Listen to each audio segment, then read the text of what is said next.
welcome to the Zen Studies Podcast. I'm Domyo Burke, a Soto Zen priest and teacher.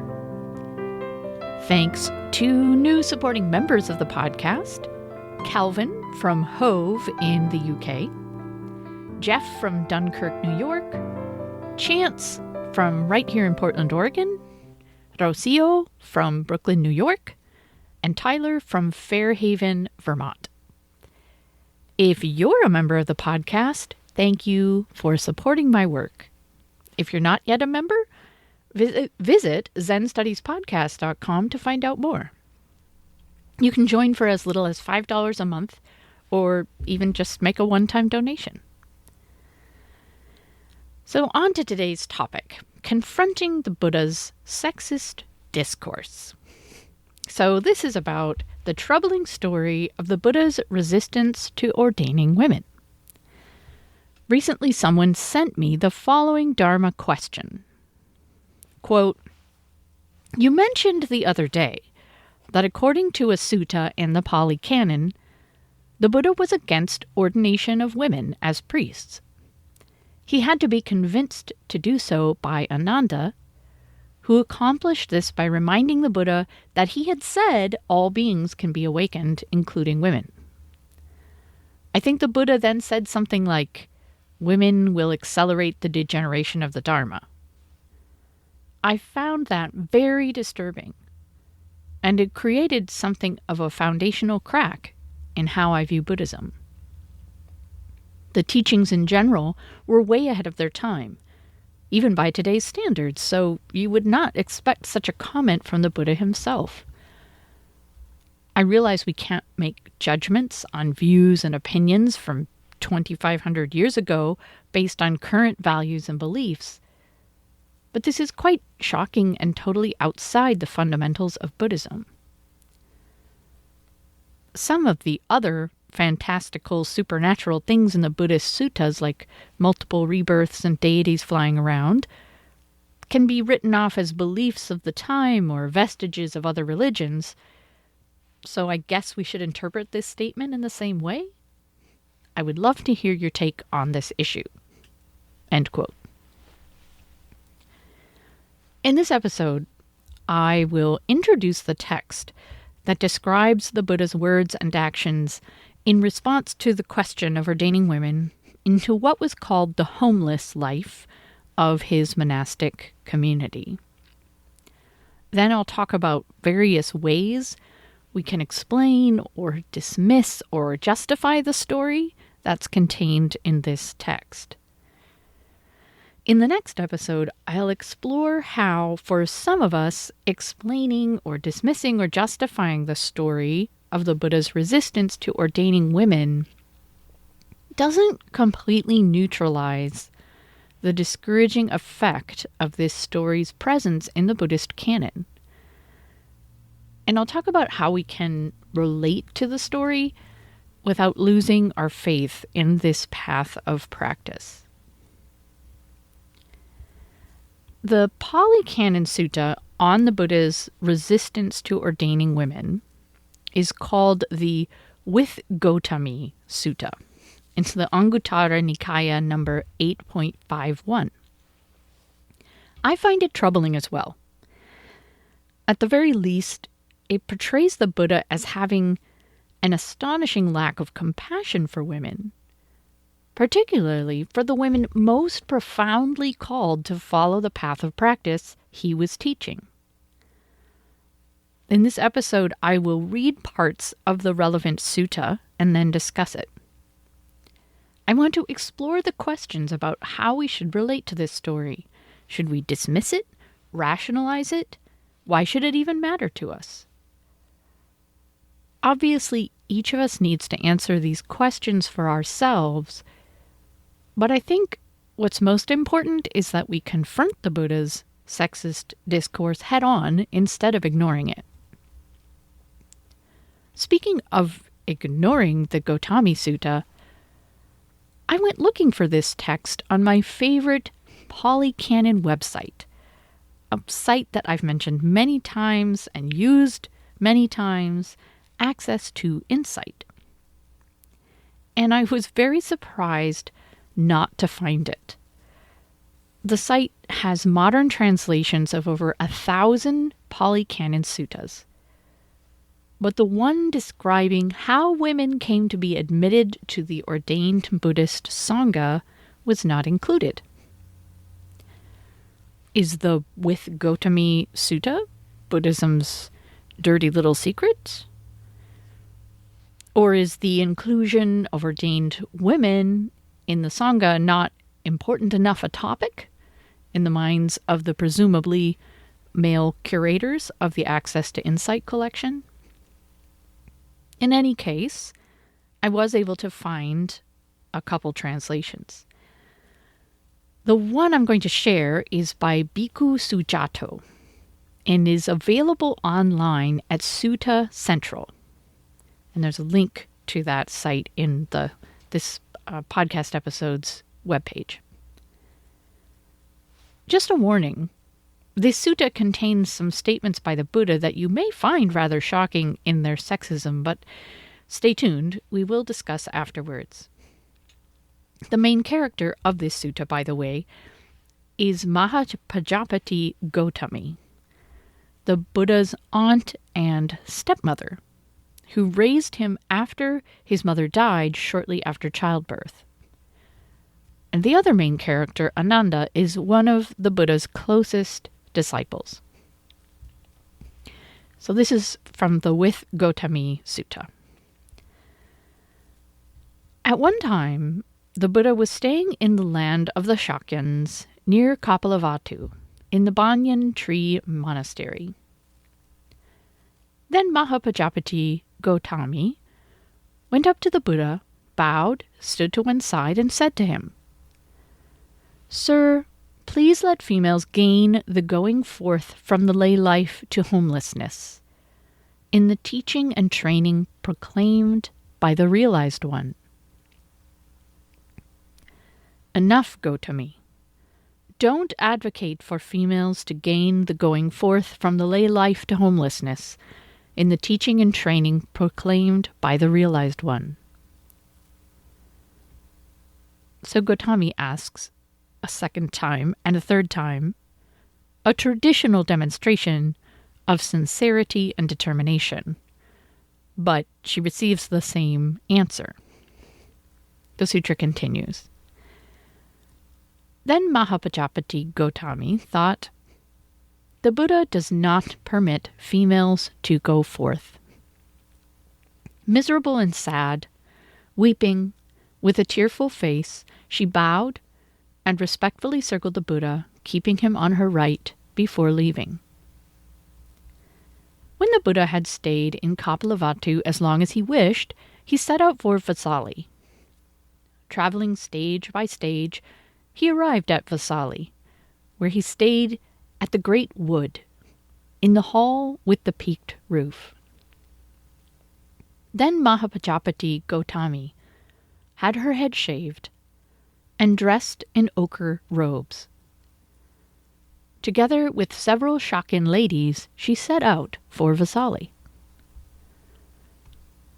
A traditional commentary on this sutta says that 500 women joined Gotami, in part because their husbands had already run off to be ordained by the Buddha. The commentary says the royal relatives of these ladies sent carriages for them, figuring they were too delicate to travel by foot. But they refused the carriages, saying that is disrespectful to the teacher. And they walked 51 leagues, or about 150 miles, to reach the Buddha. So the sutra continues. Traveling stage by stage, Mahapajapati Gotami arrived at Vasali and went to the great wood, the hall with the peaked roof. Then she stood crying outside the gate, her feet swollen, her limbs covered with dust, miserable and sad, with tearful face. Venerable Ananda saw her standing there and said to her, Gotami, why do you stand crying outside the gate? Your feet swollen, your limbs covered with dust, miserable and sad, with tearful face. Sir Ananda, it's because the Buddha does not permit females to go forth in the teaching and training proclaimed by the realized one. Well then, Gautami, wait here just a moment, while I ask the Buddha to grant the going forth for females. Then Venerable Ananda went up to the Buddha, bowed, sat down to one side, and said to him, Sir, Mahapajapati Gautami is standing crying outside the gate, her feet swollen, her limbs covered with dust, miserable and sad, with tearful face. She says that it's because the Buddha does not permit females to go forth.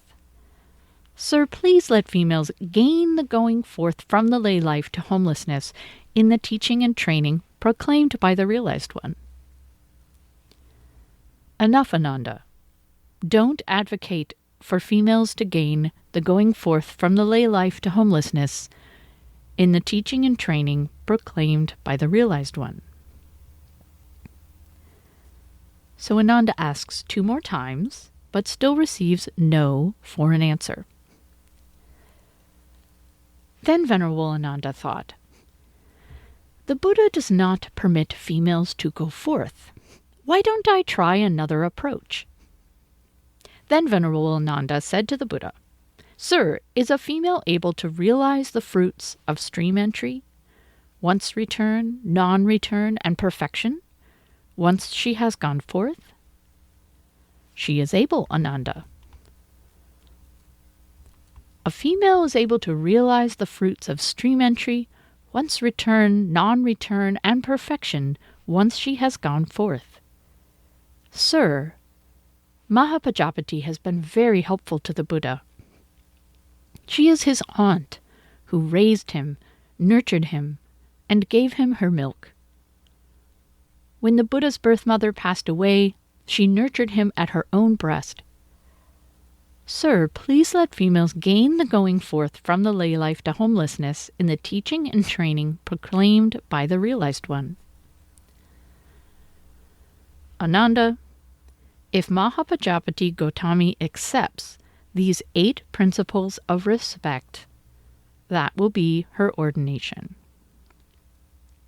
So the Buddha finally agrees to let women receive ordination. However, he requires the women to follow 8 principles of respect which subordinate them to the male monks. So the sutra continues. The Buddha says, a nun, even if she has been ordained for 100 years, should bow down to a monk who was ordained that very day.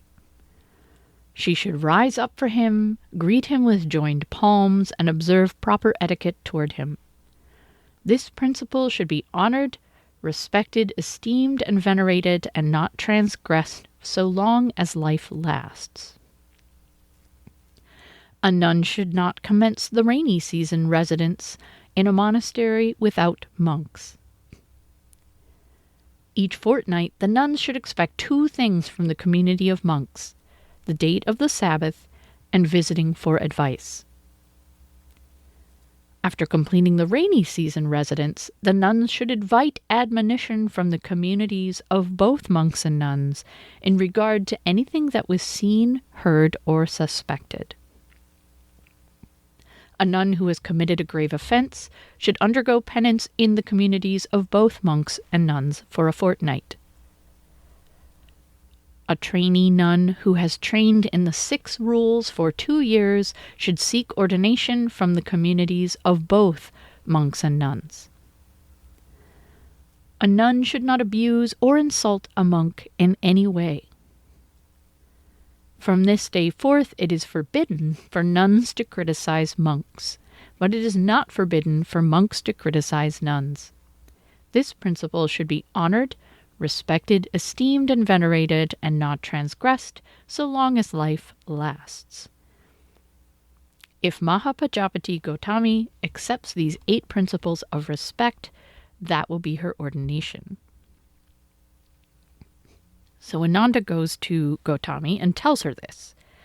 And Gautami replies, quote, Ananda, Suppose there was a woman or a man who was young, youthful, and fond of adornments, and had bathed their head. After getting a garland of lotuses, jasmine, or liana flowers, they would take them in both hands and place them on the crown of the head. In the same way, sir, I accept these 8 principles of respect as not to be transgressed so long as life lasts. Now, the sutra doesn't end there. Ananda reports back to the Buddha that the women have accepted the 8 principles of respect, and thus ordination as nuns. The Buddha then observes, quote, Ananda, if females had not gained the going forth from the lay life to homelessness in the teaching and training proclaimed by the realized one, the spiritual life would have lasted long. The true teaching would have remained for 1,000 years. But since they have gained the going forth, now the spiritual life will not last long. The true teaching will remain only 500 years. It's like those families with many women and few men. They're easy prey for bandits and thieves. In the same way, the spiritual life does not last long in a teaching and training where females gain the going forth. It is like a field full of rice. Once the disease called white bones attacks, it doesn't last long. It's like a field of sugarcane. Once the disease called red rot attacks, it doesn't last long. In the same way, the spiritual life does not last long in a teaching and training where females gain the going forth. As a man might build a dike around a large lake as a precaution against the water overflowing, in the same way, as a precaution, I've prescribed the 8 principles of respect as not to be transgressed so long as life lasts. End quote. Ouch. The Buddha, according to this canonical story, resisted ordaining women even after the women and his closest disciple begged him to. He says no, even after teaching that women were completely capable of awakening, and then when he witnessed the anguish of the women who wanted to leave the household life and devote themselves to the path of practice he had laid out so carefully. The Pali Canon is full of stories of men expressing willingness to devote themselves to the homeless life and then being unceremoniously ordained on the spot with no inquiry into their circumstances. But faced with women who had walked 150 miles to see him and who were tired and dirty, with sores on their feet and weeping with longing, he still declined to ordain them. Unless the women of this time were given ordination, their ability to practice the Dharma would be severely limited. They would be forced back into labor in a household, made to marry or remarry and bear more children, or they would wander in dangerous destitution because they would not be legitimate recipients of the alms that supported the male Buddhist monks. Then, to add insult to injury, when the Buddha finally gave in and gave women ordination, he compared women to a weakness or disease that will eventually and inevitably destroy the entire Sangha. To me, it doesn't seem unreasonable that the Buddha had some misgivings about accepting women into the ordained Sangha at first. It probably complicated the Sangha situation immensely, and he was concerned about the survival of this new religious order. seeing as people of the Buddha's time believed women could just pray to be reborn as men in the next life, it's not like he was permanently shutting them out of living the homeless life. I can also get my mind around the 8 principles of respect that subordinated all nuns to all monks if I think of it as a way to make sure the society of the time tolerated the creation of a women's order. Although it's a tragic waste to the Sangha that men would never be able to benefit from the wisdom of senior nuns. And the Buddha did have to add that these rules for as long as life will last, not as long as they are necessary. What feels unforgivable is the nasty comments the Buddha makes after the women have been admitted, comparing them to a disease that will consequently shorten the life of the Sangha as a whole. Even if the presence of both sexes in the ordained Sangha made things a lot more complicated, this prediction completely dismisses any positive contributions women might make to it.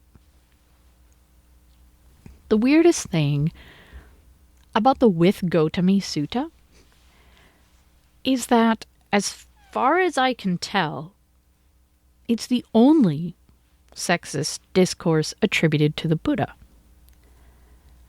I honestly can't think of any other significant Buddhist text that the Buddha spoke or not that targets women in a negative way.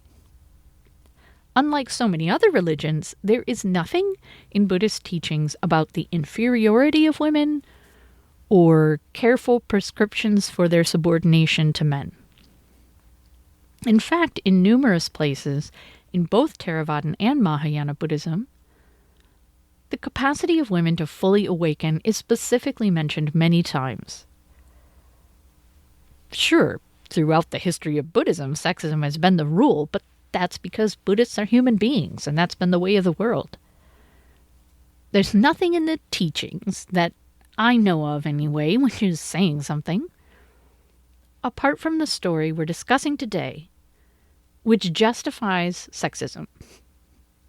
Now, in many places, male monks are warned to avoid women and to cultivate negative thoughts about sexual attraction. But this was only to guard their celibacy. Female monastics were similarly supposed to avoid contact with men. Contrary to what you might expect from the Gotami Sutta, the Pali Canon frequently mentions accomplished and devout women practitioners, lay and ordained. For example, just a few suttas later in the Pali Canon is a text called To Gotami, which describes the Buddha's answer to one of her Dharma questions. There's even a whole section of the Pali Canon containing 73 poems by elder nuns called the Therigatha. And here's a couple of those poems illustrating that these women meant business. So this is Mutta, the name of the nun.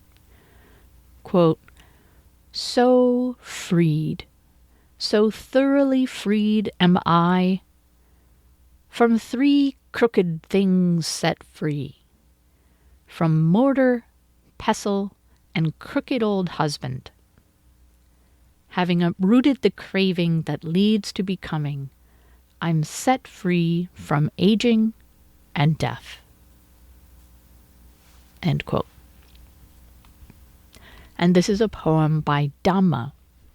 Quote, "Wandering for alms, weak, leaning on a staff, with trembling limbs, I fell down right there on the ground, seeing the drawbacks of the body. My mind was then set free." End quote.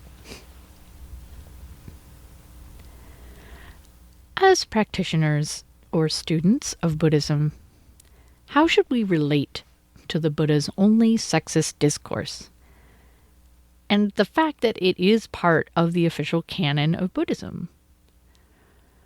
There are many possibilities. First, we can conclude that the Buddha, assuming such a person ever even existed, never said the stuff in the Gautami Sutta.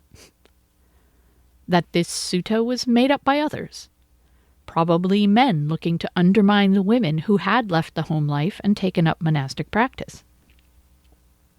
There are reasons to suspect this is the case.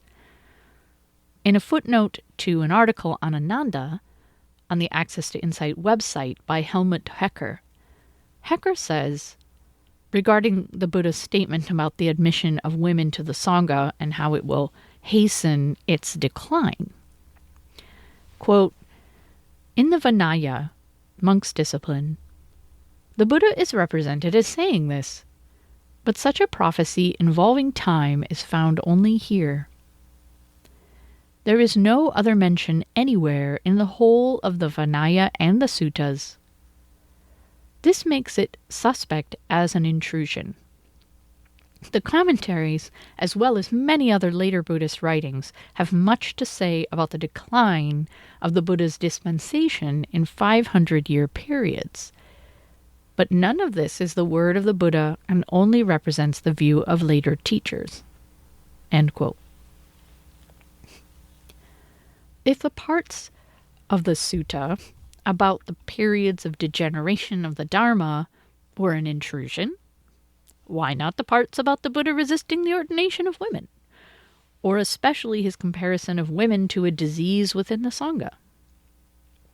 Of course, this is just Hecker's opinion, and it's unlikely that traditional Theravadan practitioners would agree to dismiss a sutta or any parts of it so completely. As a second way to make sense of it, we can accept the Gautami Sutta as a reasonably legitimate story in the sense that the Buddha may well have said and done these things, but we can justify his actions. Maybe the Buddha always intended to grant ordination to women, but was just skillfully testing the nun's resolve, or was waiting for the right time to give his permission. Or despite the fact that the Buddha's position may seem sexist to us over 2,500 years later, we can't possibly judge him by modern standards. Indeed, to allow the ordination of women at all was incredibly radical, and could have been seen by people of his time as a threat to their culture and family order, or a reckless endangerment of the women monastics who would be living on their own away from male relatives. In addition, you might argue that the Buddha's resistance to ordaining women isn't a big deal, because there's nothing about the Buddhist monastic path that was designed to make it easy or possible for any person to do it. Many Buddhist practitioners had to practice in lay life even if they wanted to be ordained, because they didn't want to abandon children, aging parents, or other responsibilities, or because they were sick or infirm and the homeless life was physically very difficult. The Buddha and the Buddhist path were not judged negatively because ordination wasn't an equal opportunity endeavor. Besides, as I said, early Buddhists believed in rebirth and figured someone who wanted to become a monk but couldn't do it this time around could pray for rebirth in circumstances more favorable to ordination. A woman prevented from practicing as a monastic because of her gender could pray to be reborn as a man in the next life. So within the week, I will release episode 2 of this topic and discuss the challenge of relating to the Buddha's sexist discourse when dismissing or justifying it just doesn't cut it for you. There are many reasons we may remain troubled by the presence of the Gautami Sutta in the Pali Canon, including our need to trust that this path of practice leads to the development of truly liberated and beneficent people. That is, not to people still subject to small-mindedness, prejudice, delusion, or cruelty. I hope you'll tune in. Thanks for listening.